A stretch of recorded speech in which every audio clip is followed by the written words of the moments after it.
d'arguments, la Bible est noire sur blanc. Elle est inconfortablement claire. Mais récemment, une affirmation très ancienne et complètement opposée est revenue sur le devant de la scène. La Bible est très compliquée, obscure, presque étrange. On devrait la manipuler comme si c'était une bombe. Et en fait, c'est plus sûr de la laisser aux experts. Je pense qu'on doit faire un pas de plus dans Sola Scriptura. Si on veut nous faire croire que nous ne pouvons pas comprendre la Bible, alors nous devrions examiner de plus près 2 raisons pour lesquelles les lecteurs de la Bible ne la comprennent pas. Premièrement, le lecteur ne la comprend pas d'un point de vue purement intellectuel. C'est possible, mais dans ce cas, le problème ne réside pas dans la Bible, mais dans le lecteur. Tu sais, il y a eu une époque dans ta vie où il était vraiment difficile de calculer 2 x 7. Maintenant, tu peux y répondre les doigts dans le nez, du moins je l'espère. Qu'est-ce qui a résolu le problème? Le temps et beaucoup de sueur. Le problème n'était donc pas la tâche, mais tes limites intellectuelles, ou mieux, ton état de connaissance. Mais même après avoir éclairci ce point, nous devons dire que la Bible n'est vraiment pas si difficile à comprendre. Luther a écrit « Comment osons-nous qualifier l'écriture d'obscure? Je vous en prie, ces mots de l'écriture sont-ils obscurs ou ambigus? Dieu créa les cieux et la terre. Si l'écriture qui explique de telles choses est obscure, qui nous assure que son explication est fiable? Une autre nouvelle explication? Qui va alors expliquer cette nouvelle explication? Ce serait donc infini. En bref, si l'écriture est obscure ou ambiguë, à quoi bon Dieu nous l'a-t-il donnée? Ne sommes-nous pas assez obscurs et ambigus sans que notre obscurité, notre ambiguïté et nos ténèbres ne soient augmentées pour nous depuis le ciel?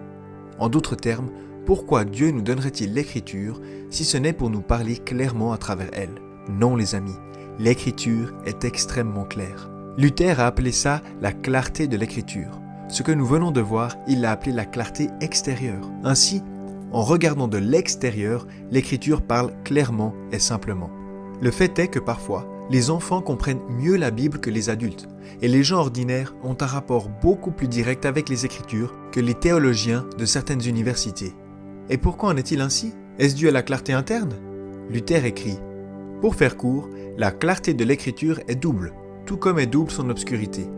L'une est extérieure et réside dans le ministère de la parole, l'autre est intérieure et se situe dans la connaissance qui est celle du cœur. » Si vous parlez de clarté intérieure, personne ne perçoit un iota de ce qui est écrit dans les Écritures, à moins d'avoir l'Esprit de Dieu.